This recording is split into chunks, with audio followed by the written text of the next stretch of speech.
Hey there, welcome to this journey that we have designed to help you exit burnout. We're calling it a bit of a crash course in burnout, but the whole goal is to really help you wherever you are right now today and maybe set some context around burnout and how it may have shown up in your life, and then provide some, we hope, very accessible ways to care for your soul right in the midst of whatever your life looks like right now. It doesn't require you to take 6 months off work or anything else. If that's necessary and available to you, by all means do. But our hope is that this can meet you right where you're at, right in the rhythms of your life that you're in right now, and be supportive to the soul health. And we hope to make a strong case for why that matters. So you found us here, you're part of this journey, we're delighted that you're here. And our team, myself and our team, are really excited to serve you if we can in this probably sensitive season for you. So wanted to give a couple of thoughts about burnout. What is it? Why is it such an important topic these days? You almost can't open any news media without hearing something about burnout in office workers, in people in vocational ministry, people in healthcare. It seems to be that it's very common right now, especially since the pandemic a couple of years ago. The level of exhaustion is rising and isn't declining, and people's prolonged sense of exhaustion is getting to the point where many are describing it as burnout. I think the data was 72% of workers said that they had experienced a season of burnout in the last 24 months. And that is a lot. That is a lot of people saying they had experienced at least one season of burnout in recent memory. So perhaps that's you today or someone that you love and you've been caring about. So what we want to do is kind of think about it together, talk about it. So what is burnout? What exactly is it? Now, there's lots of mental health experts that can tell you things about this. Whole PhD programs exist around this. But a very simple, I think, accessible way of thinking about it is that there is some sort of resource that has existed and is now been fully expended or exhausted, the way you would exhaust the funds in a bank account. Burnout, similarly, is a condition where the things that could be consumed or burned have been. And when we get to the bottom of that and there's just nothing left, you don't have the energy to try to just keep going. There's just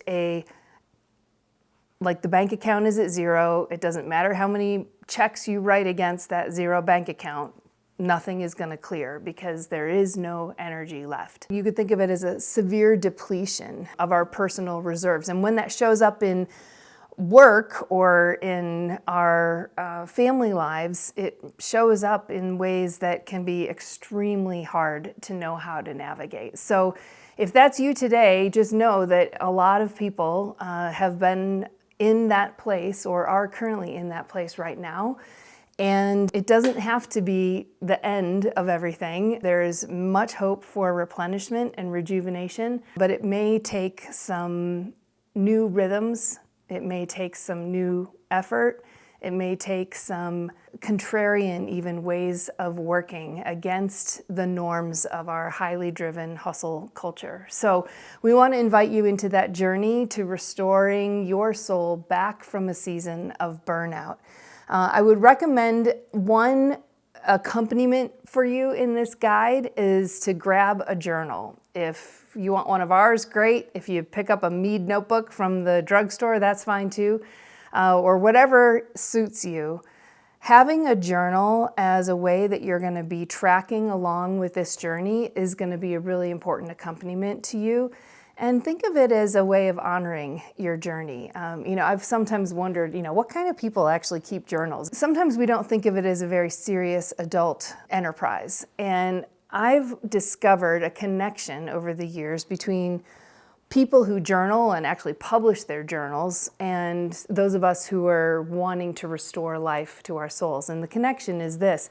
People who publish their journals were explorers, often scientists, or people that were literally on shipping expeditions and other various forms of exploration. And when they would do that, they would keep track of what they encountered along the way.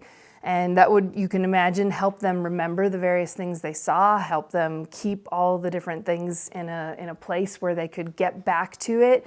And also helpful if you're exploring and you keep going around the same thing again and again, this would help you notice a pattern and be like, okay, we've seen this river here before, maybe we go left instead of right. So explorers are the kinds of people and scientists and others who kept a record of what they observed along the way. Now, guys, we do the same when we are using a journal to keep a record of what we're discovering in our own hearts, in the world around us, in the patterns that we're seeing. We are exploring as well, and our uncharted territory isn't some frontier of space or isn't some microbiology thing or some edge of a continent somewhere. Our uncharted territory is the future. And your journey really matters. And you having the health of soul to show up to the people and responsibilities in your life from a place of fullness and overflow, which you might not even be able to even remember or hardly imagine anymore. But I promise, it's available to you. That uncharted territory is your future. And I hope that you will seriously pay attention in the pages of a journal, like literally write things down, to say, all right, I'm on this journey. I might be in burnout right now, but it won't always be this way. And I want to grow and I want to pay attention to what's happening along the way. So we're here for you. We're here with you. And we hope that you'll take this journey with us to care for your soul wherever you are right now.